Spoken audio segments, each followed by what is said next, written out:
This is my life book, and welcome to it. Motivations leading you to the need to make an impact and the need to care for others. To start with number 1, the need to make an impact with the advantage. The advantage is a positive influence to the client, and when successful, you feel a great feeling inside of you. Next is for disadvantage. Disadvantage is when you're not so successful and you feel frustrated and negative with the outcome results. Next is it helps because when making an impact on the child and youth, they will remember when it's positive. Lastly is mediate. For me, what mediate means is burnout equals self-care. With this, I mean always take care of yourself because it's super duper important. Next is the need to care for others. For the advantage, a motivator is common in this role due to always trying to make others happy, along with the role of always being able to help.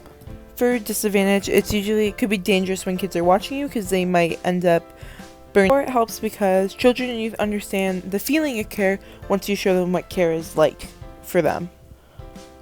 And lastly, for mediate, it is burnout equals self-care, and this is super important because when looking after others, we sometimes forget about ourselves. Next, we are going to jump into the theories I picked for my life book. For my first theory, I picked the circle of courage. Next is the Gestalt therapy theory. The third theory I picked is free association therapy theory. Next, we have CBT therapy theory, and then we have play therapy theory. The first theory is play theory for a greater society. So I decided to touch on acting. Acting has been a really big part of my life for very, very long. It's what made me become less shy and come out of my shell. With acting and play therapy, using the play to express communication. So maybe you're closed off and you don't like speaking, but through acting you're able to feel and push all your emotions out because on stage you know nobody's going to judge you because you're a character and that's who you are. At least that's how it was for me. It also relates back to the circle of courage and where you're belonging because I knew I belonged there once I was on stage. Because when I can relate to kids about playing and acting and how this works for me. This also fits in with the Greater Society because it was a non-profit organization that I volunteered for and helped raise money for kids and went into different schools and provided outreach art teams for them. It's play therapy with my residence life staff team. For the Greater Society. As a Residence Life staff member, we try to make the community at Film and College Residence a great place. Also, we have fun all the time. We're always doing cool activities with the residents, and it's very stressful and stuff like that because we're in school, we're trying to save money and everything like that. So we use play therapy to express communication by letting the residents talk when they want to talk, make sure we're taking stress off, and we're just helping them to make their college experience better. Next is CBT therapy with culture and family. So I'm going to be talking about French and how it's on my dad's side. So CBT is really about changing unhealthy behaviors and how to change that. So something, for example, there's a big stereotype that people don't like French people. So with using CBT, I'm able to apply different skills that I'm able to talk to people and be like, hey, have you thought about it this way? Or look at it this way, and different things like that to implement so people are able to understand how my family works and how my culture works.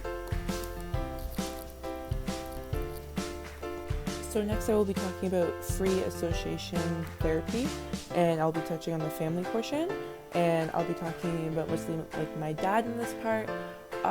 So for free association therapy, it's discovering feelings and thoughts that you might have been ignored in the past. So for example, when I was just 8 years old, my dad was diagnosed with cancer, and he was told that he wouldn't live, he'd have cancer forever, and just little things like that.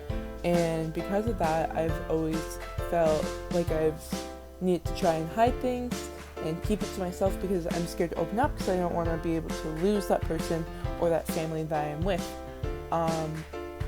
So when working with children and youth, I'd be able to kind of relate to them and be like, hey, like, I understand what it's like to keep your feelings bottled up and do things like this because I have experienced it before and I've done things like this before. So next is the Gestalt therapy theory, and I'll be touching on my friends. I'll be talking about my eating disorder here. So when I was 16, I was diagnosed with bulimia. So basically, friends were a big support for me. They really helped me through this tough time. So this theory is really about relational peace. So with this, that my friends were able to help me with, because I was able to have those people when I was struggling through this rough time. And with this, I'm able to take it as a CYC in the future, in the field, because I'm able to relate back with kids, and maybe if they're going through a hard time, not knowing who they are in the moment, they're dealing with a mental exceptionality, just different things like that, I'm able to help them relate and be like, hey, like, look, you're here right now, it's gonna get better, trust me, don't worry. And also with that relational piece, they're gonna be able to trust me because they know who I am and they know what I'm capable of, just how I know the same things. The last theory I'm really talking about is the circle of courage. And with the circle of courage, I like to believe that everything I just talked about is included, like absolutely everything, because I believe my friends, my family, my culture, and my greater society all includes back into the four components of the circle of courage: belonging, mastery, independence, and generosity, because the circle of courage is who you are and how you became that. And I'm belonging with all these different peoples, and without different things like my eating disorder and my dad getting sick and my French culture, then I wouldn't know where I belong today. I wouldn't know my independence and how to do certain things. Even my generosity, I wouldn't even know like how to help people if I haven't been through experiences that I have been through today. Like even including just working on the RLS team, like I have learned so much from that, and just everything that makes me me. And the circle of courage just shows us basically how and who we've become and how far we've become, and our different strengths that everyone has, and how it makes us who we are as CYC practitioners. And because of that, we're able to bring so many strengths, each and every one of us, no matter who we are, to the table when working with children and youth, because we're able to help them so many different ways, because there's so many different people of us, and helping them, they're just going to be so amazed how much we can help them, because I have different talents than you and you have different talents than me, and we're able to bring that to the table together and work together to show the kids and the children and the youth that we're there for them.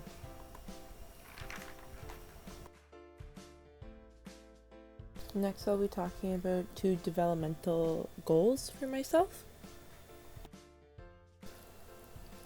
So this goal for myself is to continue education after here.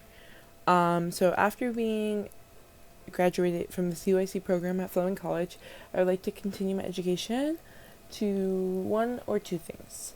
First, one goal I would like to expand on for my education would be working with kids with eating disorders, because that's probably like my dream job. So I would want to go to school more about learning about eating disorders and just different mental health exceptionalities to have that better understanding. Also, I would like to maybe learn the children's media. It's basically just learning how to do kid shows, and I feel like with that CYC knowledge background, I would be a great fit for that field. So for my second developmental goal, I would love to stop procrastinating. This is a big thing I do. I do it all the time do for every class. I do it for everything.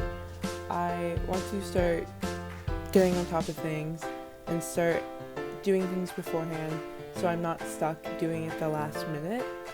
Also, when I start working with children, they might see this as a bad example and they might start doing it more, and I would hate to basically be the reason why people start procrastinating because they see I try things this way and it works for me, but it doesn't mean it's going to work for them that way, even though it might work for me.